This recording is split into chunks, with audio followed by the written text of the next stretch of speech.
Hey, what's going on, guys? This is your boy RPX Spread right here, coming at you live from the Power Machine studio room. So I wanted to discuss about some For Honor new emotes and stuff like that. So recently, I haven't been playing For Honor in a while, like barely. I don't think I don't have any videos of For Honor at all. Actually, I just stopped playing completely. My friends stopped playing completely, all of them. It's the lack of dedicated servers, the matchmaking, the connection issues. It's building up to a point where like I already put $100 into the game, and my honest opinion, I feel like I bought a really broken game. It feels like I bought a pre-alpha, basically, and I'm just testing it out online, and nothing's being done about it. No matter how many times we report these bugs, the issues, and stuff like that. So, anyways, they released these new emotes for Honor. One new emote for each of the 12 classes. It's nice and all, but these two emotes are way too expensive. It's like, all right, so these two Reddit posts, right? And this guy says, before I start my rant, I would like to say that I love this game. The gameplay is unique, the design is beautiful, I love everything about it, but I hate everything about about the way this game is built to be. And I honestly agree with him. The way this game was overly hyped, but in a sort of, how do I say, good way, because what we played in the alpha and the betas, it's like, oh, this is amazing. It feels amazing. The flow of combat, the melee system, all about it is amazing. But now that the finished product is out, it's like it's beautiful. It's amazing for a few hours, but then you see the issues, the like I said earlier, the P2P, the connection issues, the host migrations constantly. There's some unbalanced classes. The steel currency is economy, the microtransactions, which is fine. I don't mind microtransactions as long as it's handled great. But anyways, so the guy goes on to saying, "God damn it, Ubisoft! I have 140 hours, blah blah blah." And even my main doesn't have all the emo size features I wish it had. The steel gain absurdly low even with champion status, and I wholeheartedly agree.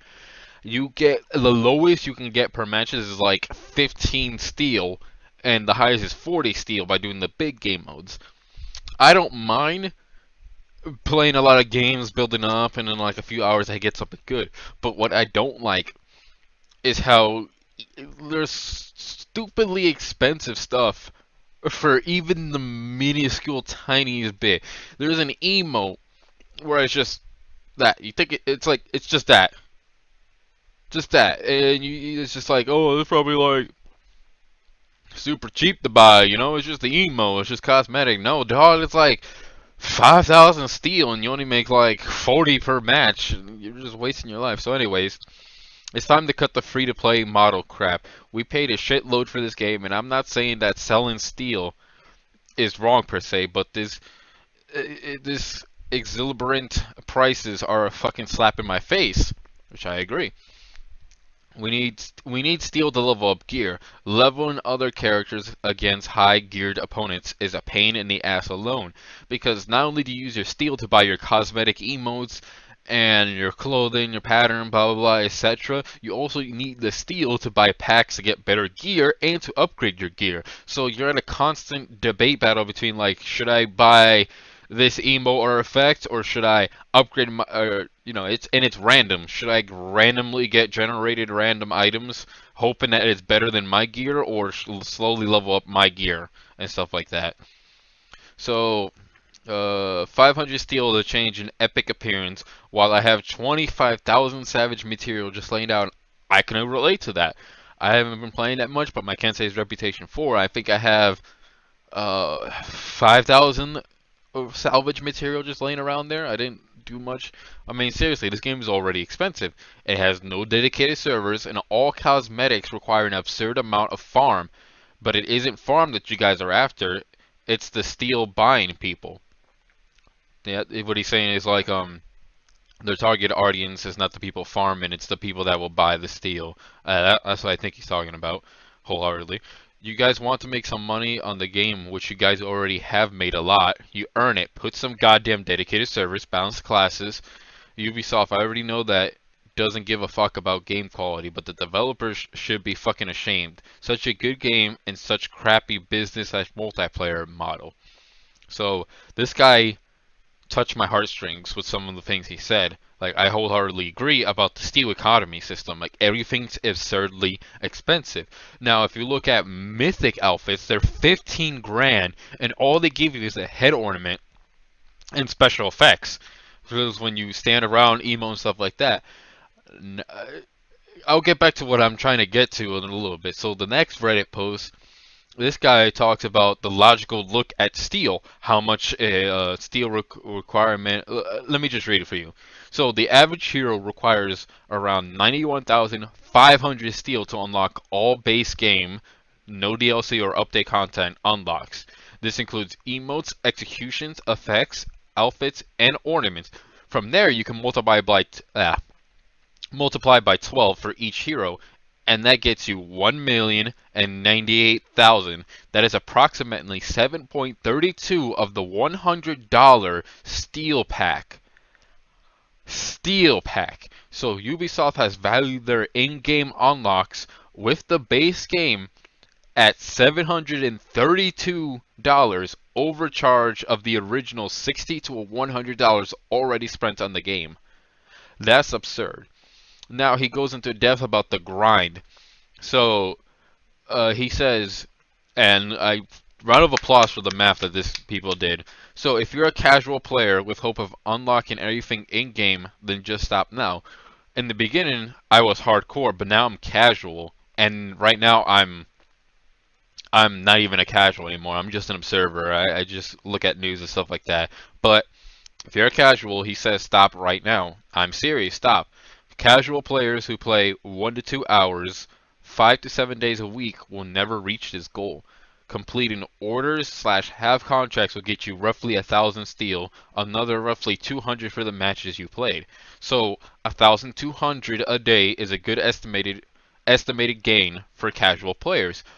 That's 915 days, roughly 2.51 years. So I'm guessing you could get all unlocks long after Ubisoft's popped out For Honor 2. Just looking at that makes me lose hope. It makes me lose interest, enthusiasm, all about it. It's just like, god damn, you're telling me to know, like, not even know life, but to casually play for 2.51 years just to unlock almost everything, basically. Yeah, no. Let's see. And those who grind, he talks about the grinding now. The system doesn't repay effort. Because the game is designed to maximize steel returns for playtime to only the first 1 to 2 hours, the illusion of rapid gain you see. Excuse me, the illusion of rapid gain, period, you see, comma, because orders slash contracts are dailies. Contracts, in fact, are only available every other day, which I don't like. I complained about this in my review. I don't like how contracts reset after 2 days. So once you hit 1200 from the 1 to 2 hours of casual play, your steel gain rates drop drastically. The other half of the contracts will net you 400 or so 1600. And then the extra steel from matches, so he says roughly 200 more, so a good 2 to 3 hour grind will get you 1800 steel. From there on, let's assume that you just play duels and gain 20 steel every 8 minutes. That's roughly, sorry, mic cut out. So that's roughly 150 steel an hour, just straight up grinding duel matches with room for error. Long matches, short matches, loading screens, new lobbies, and the fact I'm also going to include the disconnections, the matchmaking, longevity, stuff like that. Oh my god! So since it took optimistically 3 hours to grind those dailies, that puts you at 13 hours in the day to grind, assuming you sleep at least 8 hours a night. So that's 1950 for the dual grinding. That's 3,750 a day if you just play back-to-back matches. Not bad, right? Yes, it is, because contracts aren't daily. They're only every other daily. So on the next day of play, you get only 600 for orders and about 30 minutes to an hour, let's say an hour, and then 15 hours of steel grinding, so 2,250 from that, that's 2,850 in total. That's 3 days a week of 2,850 and 4 days a week of 3,750. So let's do this one weekly and say that you're getting 23,550 a week from this intense grind. That's still 46.62 weeks, or more accurately, 326.37 days just for all of the unlocks available upon release of the game. God damn, that's a lot. So this is what the guy wrote for a summary. Casual players will spend nearly 2.51 years trying to get all unlocks, and hardcore grind players will need to spend close to 326.37 days. This equation ignores disconnects, down servers, and all DLC/update content, so the new emotes, effects, and ornaments and future hero costs are not factored in, meaning the grind for additional non-base game content will require far more time. Now, I wholeheartedly agree with everything that's being said about this and that. Ubisoft needs to turn their head all the way to the right, go far enough, and then everything will go black. And once it goes black, then they'll realize that they're making a huge mistake with this game. Like, I want this game to be long-term successful. They stated before that they want to do the Rainbow Six Siege sort of path. How people loved Rainbow Six Siege. It's getting a year 2 right now. Even Division's getting a crappy year 2 right now. People want For Honor to have a really good year 2, but the way the game is right now, there's so many flaws. There's so many things, and it's like we're still dealing with the whole revenge system, the slightly pay to win and stuff like that. And what's been said about is like, so these new emotes that they released were 7,000 in-game steel. So 5,000 in-game steel will cost you $5. This is if you're doing the shortcut route. If you're just gonna pay. So $5 would net you a 5,000 in-game steel. But the new emotes are 7,000. That means you'll probably have to buy the $10 pack, which I think gives you 11,000 or 10,000. I don't remember off the top of my head at the current moment. But that's how they're getting you. It's sort of a trick. It's expensive so that you will eventually have to cough up some money. And I know there's people defending this, saying like, oh, it's nothing new. Other companies like etc. Overwatch is doing it with microtransactions and stuff like that. Stop comparing this to Overwatch. I understand. I understand where you're coming from, but the difference here is Overwatch is just that $60 game. Even though I wholeheartedly think it shouldn't be $60, it should be like $40. That's it. That's all you're paying for. All the DLC content drops, updates, and everything will be free for that game.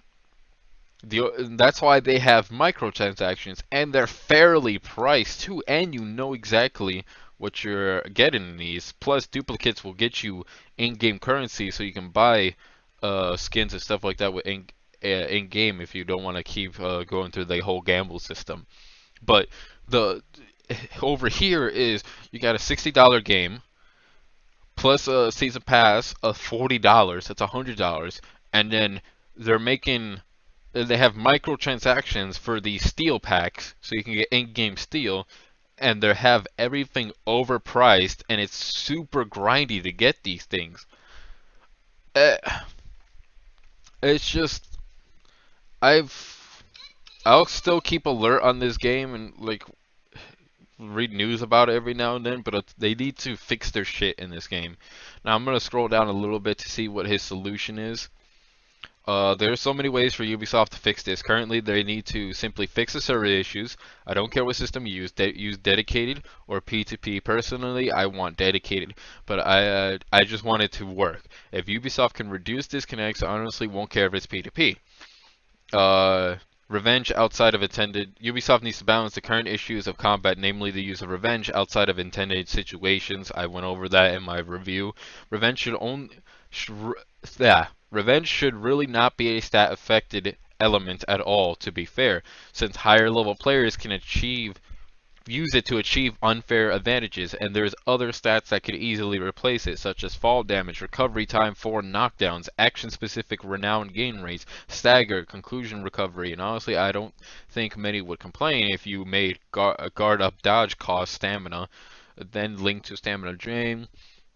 Let's skip a little bit. Ubisoft's main concern, however, should currently be community responsiveness and involvement. Right now, they're just trying to charge us more for unlocks in a broken game, which I wholeheartedly agree. I've gone on forums and I barely see any sort of communication between the developers and the community at all. I see this communication a lot in the Division. They always have a state of the game every single week to talk about fixes, bugs, complaints, issues happening in the community, this and that. But maybe I'm too used to it, but I see no forum. It's like silent for me from the developers. And all that we're getting from the developers are new ornaments, new effects, new emotes. They just keep pushing stuff for us to buy. But where was I? Right now they're just trying to charge us more for unlocks in a broken game, and we're kind of wising up to it. Now, want us to happily wait for you guys to fix the game. Make it less expensive. Tie all unlocks to reputation. Enhance per match steal gain. Add more daily orders. Increase the profit from contracts. Really, I almost said Microsoft. Really, Ubisoft just needs to make unlocks easier to unlock. Playing a game is more rewarding if every day you have something new to show for it. I hate people who say mythic outfits need to be hard to unlock because they're a prestigious outfit. Like, no, the reputation outfits are prestigious. The mythic outfits are $15 plus tax when they should just simply be cool unlock content for committed players since they literally came with the base game. I hardly agree with that. The mythic outfits are $15, and what do they net you? A pattern, a design, a cool head ornament, and effects. It's not a complete different outfit. It's not a complete skin change. You just get a pattern, a head ornament, and effects. So, which brings me to what I said earlier. Now, if mythic outfits are $15, imagine how much a new character will cost. New characters aren't even out yet. We're not even discussing about the new characters. So, if emotes could go up to $7,000 and a mythic outfits are $15, imagine how much it will cost for a character. Now, I'm guessing before all this, I said way earlier in the previous podcast that my prediction will be 10k to 20k, somewhere around there. But now after seeing mythic outfits and the fact some other things and this and that, emote 7k, I think new characters will be 20k to 30k, somewhere in there. Uh-uh, uh-uh. And it's just it's just overly priced, and like I said earlier, I'm really losing interest in this whole thing. I when I first started off, I played every single day as Kensei. I really worked my butt cheeks off to get everything, but I can't get everything. Everything costs expensive. I really want the executions, but they're like 5k to 7k, and I don't really have that much time on my hands, especially since I'm trying to get my life together at the moment, and I'm trying to do YouTube.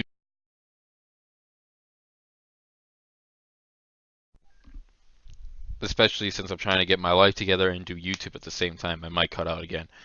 So, yeah, it's just it has to be a change. There just has to be, and the whole reputation system is BS too. But I don't want to get too much into details about it. Thank you guys very much for watching. If you want to talk about this in the comment section, feel free to leave a comment, like, subscribe for more content, blah blah blah. And I'll see you guys next time. Thank you very much for listening to me talk about this issue and in my opinions on it.